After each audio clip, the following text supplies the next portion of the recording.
Sudah 3 kali, paling tidak menurut catatan yang diketahui umum, menurut catatan yang kita ketahui, paling tidak sudah 3 kali, sudah dalam 3 peristiwa politik penting, Presiden Prabowo melakukan penolakan terhadap keinginan dari Pak Jokowi. Jadi, tolong ini dicatat ya, nggak selalu Pak Prabowo mengikuti dan mengiyakan permintaan dari Pak Jokowi. Paling tidak dalam kurun waktu yang singkat ada 3 peristiwa besar di mana keputusan Pak Prabowo nggak sesuai sama keinginan dari Pak Jokowi.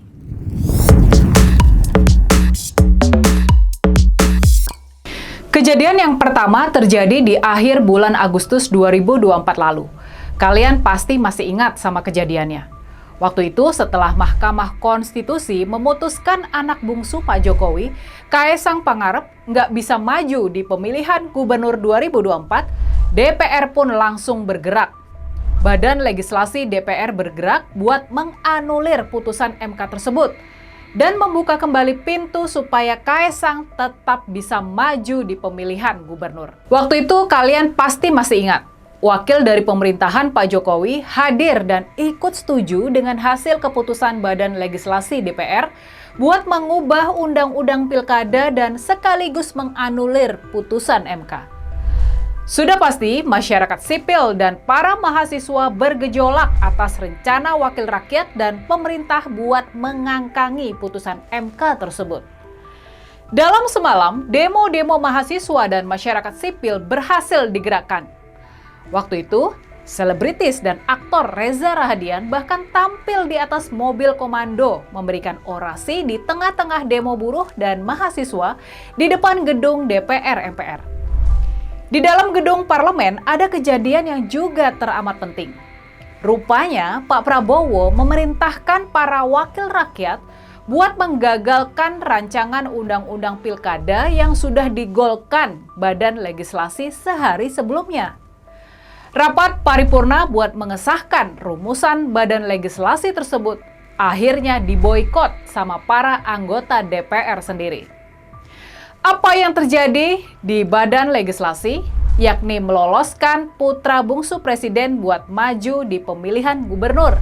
Manuver ini tentunya atas keinginan dan perintah dari Pak Jokowi.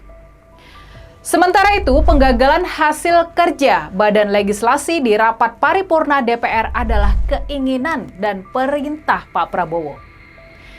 Inilah buat pertama kalinya kita melihat secara terbuka Pak Prabowo berbeda kemauan dan keputusan dengan Pak Jokowi. Inilah buat pertama kalinya sejak Pilpres kita melihat Pak Prabowo menolak bahkan menggagalkan keinginan dari Pak Jokowi. Nah, kali yang kedua, Pak Prabowo menolak keinginan Pak Jokowi terjadi belum lama ini, terkait dengan pemilihan gubernur Jakarta. Kita tahu dalam pilkada Jakarta tersebut, Pak Jokowi ikut cawe-cawe buat memenangkan pasangan Kang Ridwan Kamil dan Pak Suswono yang disokong koalisi Gemoy Kim Plus. Kang Ridwan Kamil dan Pak Suswono kalah telak di putaran pertama pemilihan. Mas Pramono Anung dan Bang Dul Rano Karno menang dalam 1 putaran. Tapi rupanya Pak Jokowi menghendaki ada pemilihan putaran kedua. Pak Jokowi mau memaksakan adanya pemilihan putaran kedua. Tim sukses Kang Emil pun digerakkan buat melayangkan gugatan hasil pemilihan putaran pertama ke Mahkamah Konstitusi. Dari pemberitaan, kita tahu kalau Pak Jokowi sudah terbang dari Solo ke Jakarta buat bertemu 4 mata dengan Presiden Prabowo. Salah satunya buat membahas soal hasil Pilkada Jakarta ini. Tapi kemudian Pak Prabowo rupanya menolak keinginan dari Pak Jokowi buat memaksakan adanya putaran kedua. Dia memerintahkan tim sukses Ridwan Kamil dan Suswono buat membatalkan rencana gugatan ke MK. Padahal konon nih, berkas gugatan sudah siap dan tinggal ditandatangani saja. Sekali lagi, Pak Jokowi cuma bisa gigit jari melihat keinginannya nggak digubris sama Presiden Prabowo. Inilah peristiwa kedua di mana Presiden Prabowo nggak sejalan sama Pak Jokowi. Nah, kejadian yang ketiga. Penolakan ketiga Pak Prabowo terhadap keinginan Pak Jokowi terjadi berkaitan dengan IKN, berkaitan dengan Ibu Kota Nusantara. Ini berkaitan dengan program andalan dari Pak Jokowi. Kita tahu sebelum lengser, Pak Jokowi benar-benar tancap gas buat membereskan IKN dan mengklaim kalau ibu kota baru tersebut sudah siap buat ditempati di tahun 2024. Dia sendiri bahkan sudah sempat ngantor di sana dan upacara 17 Agustus pun dilaksanakan di IKN. Tapi soal IKN ini, Pak Prabowo rupanya menolak buat terburu-buru seperti Jokowi. Dia mau lebih realistis soal perencanaan waktu pembangunan ibu kota baru tersebut. Maka diputuskanlah kalau pemerintah berencana pindah ke IKN paling cepat di tahun 2028. Masih 3 atau 4 tahun lagi dari sekarang. Keinginan Pak Jokowi supaya kita bisa buru-buru pindah ke IKN akhirnya batal, akhirnya gagal total. Dan lebih jauh dari itu, ini juga penting buat kita catat. Belum lama ini kita juga membaca berita kalau Pak Prabowo sudah memerintahkan penghentian sementara pembangunan jalan-jalan tol. Mungkin ini disebabkan kondisi keuangan pemerintah yang memang lagi porak-poranda. Tapi sudah pasti penghentian pembangunan jalan tol ini adalah langkah yang berani dan penting dari Pak Prabowo. Mengingat selama ini pembangunan jalan tol sudah menjadi simbol dari keberhasilan pembangunan oleh Pak Jokowi.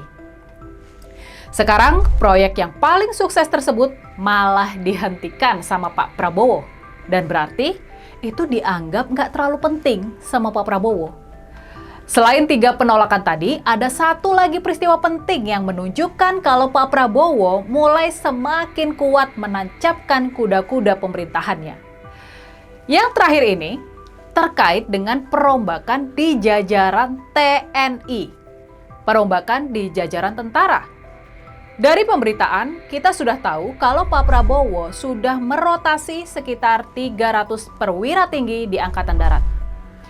Catatan pentingnya di sini, konon jenderal-jenderal yang selama ini dikenal dekat dengan Pak Jokowi, yakni para mantan ajudannya dan mereka yang pernah bertugas di Solo, mereka digeser dari posisi-posisi yang strategis.